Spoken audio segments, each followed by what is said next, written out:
നമുക്ക് എല്ലാവർക്കും നമ്മുടെ ലൈഫിൽ നോ പറയാനായിട്ട് കുറച്ച് ബുദ്ധിമുട്ടായിട്ടുള്ള കാര്യമാണ്. അതിപ്പോൾ കുറച്ചും കൂടി ക്ലോസ് ആയിട്ടുള്ള ഒരാളാണെന്നുണ്ടെങ്കിൽ അല്ലെങ്കിൽ ഒരു വ്യക്തിയാണെന്നുണ്ടെങ്കിൽ നമുക്ക് പിന്നെയും ബുദ്ധിമുട്ടാവും. അതിൻ്റെ കാരണം എന്ന് വെച്ചാൽ ഫോമോ ആണ്.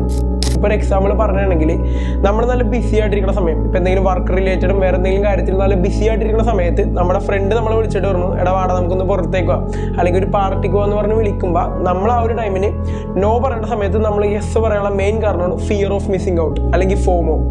ഫോമോ എന്ന് വെച്ചാൽ basically fear of missing out എന്നാണ്. അതായത് നമ്മുടെ ഫ്രണ്ട് നമ്മൾ ഇൻവൈറ്റ് ചെയ്ത ഒരു പാർട്ടി ഉണ്ടല്ലോ, സോ നമ്മൾ ആ ഒരു പാർട്ടി നമ്മൾ അറ്റൻഡ് ചെയ്തില്ലെങ്കിൽ അല്ലെങ്കിൽ നമ്മൾ മിസ്സാക്കി കഴിഞ്ഞാൽ നമ്മൾ എന്തോ വലിയ രീതിയിൽ അതിൽ നിന്ന് മിസ്സാക്കും അല്ലെങ്കിൽ എന്തോ വലിയ രീതിയിൽ നമ്മൾ മിസ് ചെയ്യുന്നുള്ളൊരു ഫിയർ കാരണമാണ് നമ്മൾ പലവരും ആ ഒരു സിറ്റുവേഷനിൽ നോ പറയേണ്ട ആ ഒരു സിറ്റുവേഷനിൽ നമ്മൾ യെസ് പറയുന്നത്. ഈ ഫോമോ കാരണമാണ് നമ്മുടെ ലൈഫിൽ നമുക്ക് നോ പറയാനുള്ള സ്ഥലത്ത് നമുക്ക് യെസ് പറയാനുള്ള ഒരു ടെൻഡൻസി വരുന്നത്. നമുക്ക് ഈ നോ പറയുന്നതിലൂടെ നമുക്ക് ഒരുപാട് സമയവും എനർജിയും നമുക്ക് ഒരുപാട് സേവ് ചെയ്യാൻ പറ്റും. സോ ഇനി നമ്മുടെ ലൈഫിൽ നോ പറയേണ്ട ആ ഒരു സിറ്റുവേഷനിൽ നോ തന്നെ പറയുക.